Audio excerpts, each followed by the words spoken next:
Hello everybody, and welcome back to the BQ Watches, That Watch Guy London YouTube channel.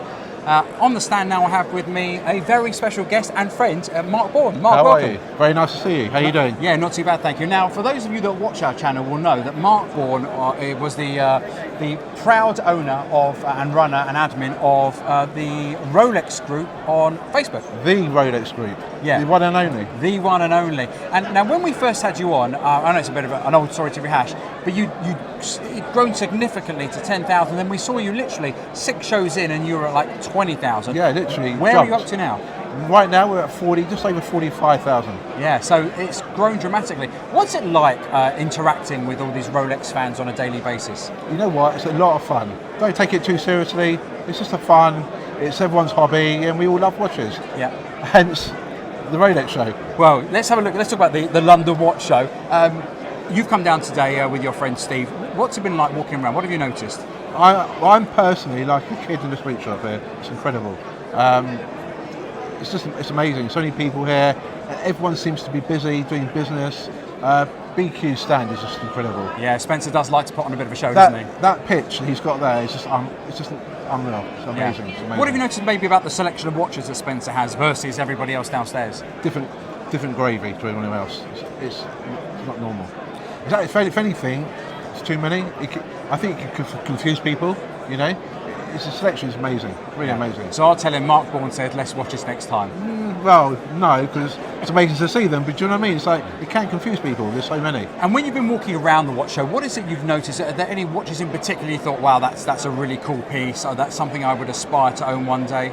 You know what? I've noticed a few, not a lot, but a few beautiful day-date platinums. Stunning.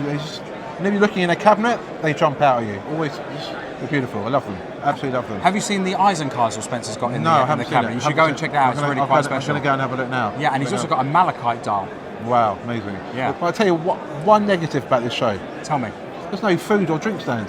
Oh, There needs to be a drink stand. There needs to be you can't get a drink. I'm going to surprise you. You ready? Go on. Right behind you there is a bar. No, I know, but I'm talking about coffees. How do I know? I want to set up a Bible stand. Okay, so there's one for Charlie for next year. The place needs a bagel stand or For a bagel sure. stand for No? sure. Smoked salmon bagels on a Sunday. This needs filling. for Marc Bourne. Marc, what are you wearing today? Today I am wearing my beautiful James Cameron. Yeah, Marc's got an absolutely stunning James Cameron. And it's a really monstrous heavy piece, isn't it? 44 mil. Nice and chunky. If everyone gets in my ways, give them a little, Bat them off. whack them in the face. Have you added to your collection with any other watches this year? I recently got a carbon AP. Really nice 44, nice big chunky watch.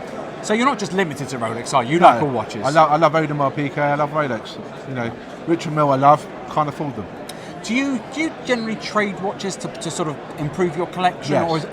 Yeah. I love, I'll have a watch, I'll have an itch for a watch, I'll have it for 6 months, a year, get bored of it, trade it in for something else. And generally speaking, let's go back to the Rolex group on Facebook, which obviously we're part of as well in terms of helping you admin. Tell everybody about sort of the content that goes on there. There's lots of I got the call. Oh, I get so many of I got the call. So, whether they actually got the call or not, we'll never know. But you get a lot of that. You get a lot of the wrist rolls. It's just a lot of fun. You've got a couple of people, you know exactly who they are. The photos are incredible. Yeah, Bernadette. Bernadette is incredible. Yeah, and there's also Dean Nash is really good. yeah. Dean Nash is great. Yeah. It's just a bit of fun, But we on the watch channels, we're always full of stories of people that let's just pop this way, say that people that don't get watches, waiting this forever, told they can't have them. But there are lots of amazing stories. Certainly, it appears like where they do get the call. They're so happy to share that image when they're unboxing their watches. Yeah, I mean, listen, what it's like with ADs. Some people can wait 10 years. Some people can wait 1 month. It's hard, isn't it? You just don't know. Luck of the draw. Exactly what it is. Now you've been lucky a few times. What have you got your name down for now? Right now, I'm waiting for a Daytona, and I've been waiting from the day they launched in 2016. And when I put my name down, she said to me, "You're the third person. Where's my watch?" Where's my watch? Well, actually, where your watch is, it's sitting in Spencer's cabinet over there, waiting for you to pay up. Yes, but I want to pay 10,000. not 25. So here's the interesting thing. I mean, listen, let's be honest. There's not a lot of people who have 25,000 just sitting around to pay for a watch, and I'm very much like you. I always had that sort of understanding that why would I want to pay out for something? But one of our subscribers sort of said to me, Gavin, go and buy the watch you want from Spencer or in the grey market. Go and buy the watch you want. Stick your name down, and if at some point you get the watch you want, it's like getting it at a discount because let's be honest, you're probably never going to get that Daytona. Yeah. Get it on your wrist. By the time they've done a few years of price increases, you'll probably be, the gap would have closed a little bit. Yeah. And it's probably not so unachievable. But 25 is a lot of money to part I with. say that to a lot of people. If the premium's £2,000, £3,000, £4,000, it's a 2-3 year wait. Buy the watch now from Spencer. 3-4 years down the line, when you do get that call, the watch is going to be pretty much the same price as you paid 3 years ago. Yeah. You've had your dream watch on your wrist for 3 years. Now, you've always been a great advocate of businesses like Spencer, BQ, because paying that extra bit of money to have the absolute guarantee to know that if something ever goes wrong, you're pretty much covered. Absolutely, especially from Spencer. You know what? Slight issue, 100 miles an hour, you'll deal with it. Yeah, and I know you've brought watches in before to be polished and cleaned, and it sort of offers that as a little sideline service. Everything. Honestly, his service is second to none. Yeah. Amazing, it really is.